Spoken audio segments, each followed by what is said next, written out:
Hello guys, welcome to our channel Nepal online स्कुलमा तपाईँहरूलाई फेरि पनि स्वागत छ है। अब आज चाहिँ हामी फेरि यो कम्प्युटर फन्डामेन्टलकै पोर्सनको कम्प्युटर भाइरस भन्ने च्याप्टर चाहिँ लिएर आएका छौँ है। यसको बारेमा चाहिँ थोरै डिस्कस गर्न आइरहेको छ। यो कम्प्युटर भाइरसको बारेमा चाहिँ अब खासै क्वेसन चाहिँ जेनरली एउटा दुइटा सोध्छ यसबाट होइन। यसमा चाहिँ एकदम सजिलो र यो एकदम छोटो मिठो टपिक हो है। यहाँबाट चाहिँ एकदम सजिलैसँग चाहिँ फुल मार्क्स चाहिँ एटेन्ड गर्न सकिन्छ है। र सुरु गरिहालौँ। अब कम्प्युटर भाइरस भनेको चाहिँ के हो है। अब यो कम्प्युटर भाइरस भनेको चाहिँ एउटा म्यानमेड माइलेसियस हो क्या, एउटा कम्प्युटर प्रोग्राम नै हो यो कम्प्युटर भाइरस पनि है। जसले चाहिँ के गर्छ भन्दाखेरि हार्म गर्छ हाम्रो डाटालाई, इन्फर्मेसनलाई होइन, फाइलहरूलाई होइन, सफ्टवेयरहरूलाई, प्रोग्रामहरूलाई चाहिँ डिस्ट्रोय गर्ने काम गर्छ है। र यसलाई डिफिनेसन चाहिँ रूपमा चाहिँ कसरी लेख्न सक्छौँ, वाट इज कम्प्युटर भाइरस भनेर आयो भने भन्दाखेरि एउटा कम्प्युटर भाइरस भनेको एउटा इलिगल सेल्फ रिप्लिकेटिङ स्मल प्रोग्राम हो है। के हो र एउटा इलिगल सेल्फ रिप्लिकेटिङ स्मल प्रोग्राम हो है। त्यसले के गर्छ, द्याट डिस्ट्रोय डाटालाई डिस्ट्रोय गर्छ होइन, सफ्टवेयरहरूलाई डिस्ट्रोय गर्छ र डिभाइसलाई नै अनयुजेबल बनाइदिन्छ क्या है, नट युजेबल अथवा युजै गर्न नमिल्ने कन्डिसनमा सम्म पुर्याइदिने काम गर्छ भाइरसले है। त्यति डेन्जरस हुने भयो भाइरस है। त्यसरी हामीले डिफाइनहरूलाई गर्न सक्छौँ। अब अर्को तरिका कस्तो छ यसलाई डिफाइन गर्ने भन्दाखेरि, अब भाइरस भनेको एउटा म्यानमेड म्यालेसियस कम्प्युटर प्रोग्राम हो जसले के गर्छ, which malfunction the normal functioning of computer भनेर भन्न सक्छौँ है। अब यसको लेखिहालौँ, software and make devices not usable भनेर हामीले यसरी पनि यसलाई डिफाइन गर्न सक्ने भयो है। अब यो प्रपोज के हो भन्दाखेरि, अब रिजन के हो अब भाइरस क्रिएट गर्नुको भन्दाखेरि, अब जस्तै कि वाट इज द प्रपोज अथवा रिजन अफ क्रिएटिङ भाइरस भनेर चाहिँ क्वेसन चाहिँ यस्तो नै आउन सक्छ है। अब फर्स्ट रिजन के हुनसक्छ यसको भन्दाखेरि चाहिँ, यसको फर्स्ट रिजन हुनसक्छ इट प्रोटेक्ट सफ्टवेयर प्राइभेसी है। यसले फर्स्ट काम के गर्ने भयो, प्रोटेक्ट गर्ने भयो सफ्टवेयरको प्राइभेसीबाट है, सरी पाइरेसी भन्ने, यो चाहिँ एउटा इम्पोर्टेन्ट पोइन्ट रह्यो है। अब यसले के गर्छ भन्दाखेरि, to enter the user during the use of program है, बाई कसरी भन्दाखेरि डिस्प्लेइङ, जस्तो कि पिक्चर म्यासेजहरू पठाएर होइन, कोटेसन्सहरू पठाएर त्यसरी पनि यो चाहिँ इन्टर हुने भयो है। अर्को भनेको के हुने भयो भन्दाखेरि, to expose the programmable capability and knowledge. अब यो भाइरस क्रिएट गर्नुको रिजन भनेको चाहिँ प्रोग्रामको क्यापेसिटीहरू होइन, नलेजहरू सो गर्नको लागि पनि यो गर्ने भयो है। अब अर्को भनेको चाहिँ, अब जस्तै कि यो चाहिँ सेल प्रपोजको लागि होइन, अब जस्तै कि पैसाहरू कमाउनको लागि क्या, जस्तै कि भाइरसहरू क्रिएट गर्यो होइन, अनि त्यसैको एन्टिभाइरस क्रिएट गरेर बेच्न पाइयो नि त है। हो, त्यसको प्रपोजमा पनि यो भाइरसहरू चाहिँ बनाउँछन् है। अब छोटो मिठो कुरा गरिहालौँ यो भाइरसको बारेमा है। डिफ्रेन्ट टाइप्स अफ कम्प्युटर भाइरसहरू छन् है। अब त्यसलाई चाहिँ एक्सप्लेन गर भनेर भन्छ है। फर्स्ट टाइपको भाइरसहरू रहेको छ म्यासेज क्यारिङ भाइरस भन्छ होइन, बुट सेक्टर भाइरसहरू भन्छ, सिस्टम इन्फेक्टर भाइरसहरू भन्छ होइन। अब अर्को भनेको फाइल इन्फेक्टर अथवा एप्लिकेसन प्रोग्रामहरूलाई इन्फेक्ट गर्ने भाइरसहरू। अब डिफ्रेन्ट पार्ट अफ भाइरसहरू चाहिँ रहेको छ क्या। अब डिफ्रेन्ट भाइरसले डिफ्रेन्ट चिज एट्याक गर्छ होइन, पर्टिकुलर चिज एट्याक गर्छ, यो भाइरसले यो पर्टिकुलर चिज एट्याक गर्छ भनेर त्यस्तरी चाहिँ भाइरसहरू पनि एउटा टाइप्समा छन् अथवा एउटा क्याटेगोराइजमा छ है। अब अर्को एउटा फर्स्टमा कुरा गरौँ हामी, म्यासेज क्यारिङ भाइरसकै कुरा गरौँ।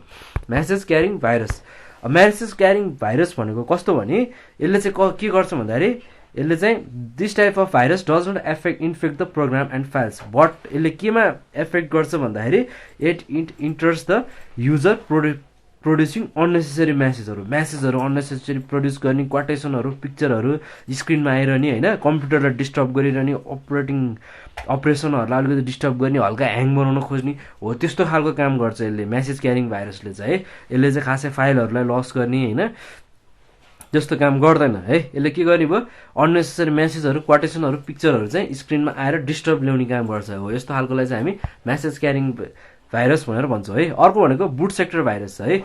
यो चाहिँ कस्तो खालको भाइरस भनेको भन्दाखेरि, यसले चाहिँ इन्फर्मेसन सिस्टमहरूलाई चाहिँ इन्फेक्ट गर्न सक्छ है, जस्तै कि स्टार्टअपको प्रोसेसमा चाहिँ।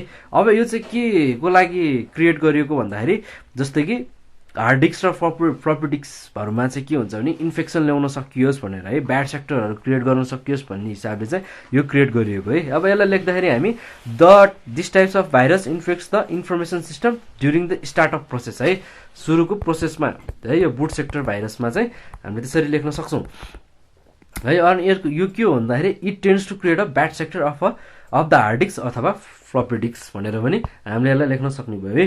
अर्को भनेको थर्डमा सिस्टम इन्फेक्टर भाइरस। यो भनेको कस्तो भन्दाखेरि this type of virus infects the various part of operating system. यसले चाहिँ अपरेटिङ सिस्टममै चाहिँ इफेक्ट गर्छ है, जस्तै कि मास्टर कन्ट्रोलिङ प्रोग्रामहरु हैन, अनि यसले चाहिँ कम्प्युटर सिस्टम नै हार्म गर्छ है। वाइल बुटहरु गर्दाखेरि चाहिँ हो यस्तो खालकोलाई चाहिँ हामी सिस्टम इन्फेक्टर भाइरस भनेर भनिदिन्छौँ है, जसले चाहिँ ठाडै हाम्रो सिस्टममा चाहिँ अट्याक गरिरहेको हुन्छ है। अर्को भनेको फाइल इन्फेक्टर अथवा एप्लिकेसन प्रोग्रामहरुमा चाहिँ इन्फेक्ट गर्ने भाइरस भनेर हामी भन्न सक्छौं। सिम्पल रूपमा चाहिँ फाइल इन्फेक्टर भाइरस भनेर भनिन्छ यसलाई है, र सँगसँगै यसलाई चाहिँ एप्लिकेसन प्रोग्राम इन्फेक्टर भाइरस पनि भनिन्छ। अब यो भाइरस कस्तो खालको हो भन्दाखेरि चाहिँ यसले चाहिँ एक्जिक्युटिभ फाइलहरुलाई चाहिँ पुरै ड्यामेज गरिन्छ, जस्तै कि एक्जिक्युटिभ फाइल मतलब कि यस्तो .com.exe एक्सटेन्सन फाइलहरु, यस्तो एप्लिकेसन प्याकेजहरुमा हामीले सेभ गरेर राखेको फाइलहरु हुन्छ नि, हो यस्तो फाइलहरुलाई चाहिँ यसले इन्फेक्ट गर्ने काम गर्छ है। त्यस्तो खाललाई चाहिँ हामी फाइल इन्फेक्टर भाइरस भनेर भन्दछौं। अर्को भनेको चाहिँ आयो मल्टिपार्चेट्स भाइरस भनेर चिनिन्छ। अर्को मल्टी PA हो है, ह्यान्ड राइटिङको लागि चाहिँ सरी, अलि छिटो लेख्दा यो रफ भयो है। मल्टिपार्टिज भाइरसको कुरा आउँछ है। यो भनेको चाहिँ कस्तो भन्दा यो चाहिँ बोथ जस्तै कि फाइल र बुट सेक्टरको भाइरसको जस्तै इन्फेक्टरको काम गर्छ क्या। अब बुटले के गर्थ्यो, इन्फर्मेसन सिस्टममा चाहिँ इन्फेक्ट गर्थ्यो भने अब अर्को हाम्रो फाइल सेक्टरले के काम गर्थ्यो, यो फाइल इन्फेक्टरले .com.exe फाइलहरुलाई युज चाहिँ उडाइदिन्थ्यो नि है, असर गर्थ्यो नि है। यो चाहिँ दुईटै टाइपको हो, त्यस्तो दुईटाको चाहिँ कम्बिनेसन भाइरस हो है। अब यो चाहिँ कम्प्यारिटिभली चाहिँ अरू भाइरस भन्दा चाहिँ मोर इन्फेक्टियस भन्ने नै भयो हैन, अनि मोर डिफिकल्टिज पनि छ यसलाई रिमुभ गर्नलाई है। यस्तोलाई चाहिँ हामी मल्टिप्याटिड्स भाइरस भनेर भनिन्छ है। अर्को रह्यो पोलिफर्मिक भाइरस। अब पोलिफर्मिक भाइरस भनेको कस्तो भन्दाखेरि यो भाइरस चाहिँ एकदम डेन्जरस र हार्मफुल छ है। अब यो चाहिँ के को लागि कसरी डिजाइन गरिएको छ भन्दाखेरि चाहिँ अब यसको चाहिँ अब एन्टिभाइरस प्रोग्रामहरु नै लिएर आएर चाहिँ यसलाई चाहिँ उडाउनु पर्ने हुन्छ। यो चाहिँ एकदम हार्मफुल भाइरस हो है। त्यस्तोलाई चाहिँ हामी पोलिफर्मिक भाइरसहरु भन्दछौँ है। जस्तै कि CTEVT हैन, माइक्रोसफ्ट डिफेन्डरहरु यस्तो युज गरेर चाहिँ यो भाइरसहरु चाहिँ यस्तो भाइरसहरुलाई चाहिँ हामीले काम गर्नुपर्ने हुन्छ है, युज गरेर चाहिँ उडाउनु पर्ने हुन्छ है। त्यस्तो खालको भाइरसलाई हामी के भन्ने पोलिफर्मिक भाइरस भनेर भन्छ है। ल अब यो चाहिँ एकदम यो भाइरसको डिफ्रेन्ट कम्पोनेन्ट्स भयो हैन, यो चाहिँ यस्तो एक्सप्लेनेसन नै भयो हैन। अब यो मध्ये अब एक्जाममा कतिवटा भनेर सोध्छ त्यतिवटै एक्सप्लेन गरे हुन्छ है। त्योभन्दा धेरै एक्सप्लेन गर्नु पर्दैन, दुईटा तीनटा जतिवटा सोध्छ त्यही अनुसार एक्सप्लेन गर, सजिलो छ है। अहिलेसम्म धेरै गाह्रो छैन है। यति कुराहरु हेर्यो भने धेरै नै कुराहरु चाहिँ कभर हुन्छ यो च्याप्टरको है। अब हामी थोरै कुरा गरौँ मेजर सिम्पटम्सको कुरा गरौँ कम्प्युटर भाइरसको है। कम्प्युटर भाइरसको मेजर सिम्पटम्स के हो त? अब मेजर सिम्पटम्सहरु के हुन सक्छ यो यसको भन्दाखेरि चाहिँ अब कम्प्युटर के हुन्छ, प्रपरली बुट हुँदैन हैन, ह्याङ हुन्छ क्विकली हैन। अब यो चाहिँ के हुन्छ, साइज र एक्जिक्युटिभ फाइलको साइजहरु चेन्ज भइरहेको छ क्या है। अर्को भनेको के हुन्छ, यसको प्रोग्रामहरु लोडिङ हुँदाखेरि चाहिँ हैन, डाटाहरु एक्सेस हुँदाखेरि चाहिँ एकदम लामो टाइमहरु राख्छ हैन। अब सँगसँगै यसको अर्को सिम्पटम्स के हुन सक्छ भन्दाखेरि फाइलहरुको लसेस हैन, अनि अनयुजुअल फाइलहरु यो कामै नलाग्ने फाइलहरु चाहिँ आइराख्ने हो, त्यस्तो खालको चाहिँ हुन्छ है। त्यस्तो चाहिँ हामी त्यस्तो खालकोलाई चाहिँ के भन्छौँ हामी कम्प्युटर भाइरसको सिम्पटम्स भनेर भन्छौँ है।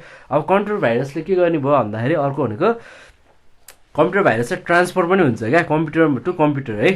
अब कसरी ट्रान्सफर हुन्छ भन्दाखेरि एक्सटर्नल डिस्कहरुबाट ट्रान्सफर हुन्छ हैन, जस्तै पाइरेटेड सफ्टवेयरहरुबाट पनि ट्रान्सफर हुन सक्छ भाइरसहरु हैन।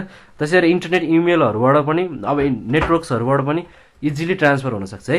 अर्को भनेको भाइरस इन्फेक्टेड गेमहरु खेल्यो भने पनि भाइरसहरु कम्प्युटरमा चाहिँ लाग्न सक्छ, पीसीहरुमा है। अब फिचर्सहरु चाहिँ के हो कम्प्युटर भाइरसको है, फिचर्स। अब यो भनेको कस्तो हुन्छ भने सेल्फ रेप्लिकेसन एउटा यसको फिचर हो है। पिगी ब्याक हुने क्या। अब पिगी ब्याकिङ भनेको कस्तो भन्दाखेरि हाइड हुन सक्ने क्या, आफै हाइड हुन सक्ने त्यस्तो खालको हुन्छ है। अनि अर्को भनेको यसको फिचर के छ, फास्ट स्प्रेड हुन्छ, एकदम छिट्टो फैलिन्छ है। अर्को भनेको के हो, माल फङ्सनिङहरू यस्तो चाहिँ यसको फिचर्सहरू रहेको छ है। अब हामीले चाहिँ के गर्नु पर्यो, अब यसलाई प्रिभेन्टिभ मेथडहरू अप्नाउनु पर्यो है। प्रिभेन्टिभ मेथडहरू के हुनसक्छ टु अब यो एन्टिभाइरसबाट बस्न भन्दाखेरि एउटा राम्रो अप्सन भनेको इन्स्टल गर्ने है। एन्टिभाइरसलाई चाहिँ इन्स्टल सरी फोन आयो।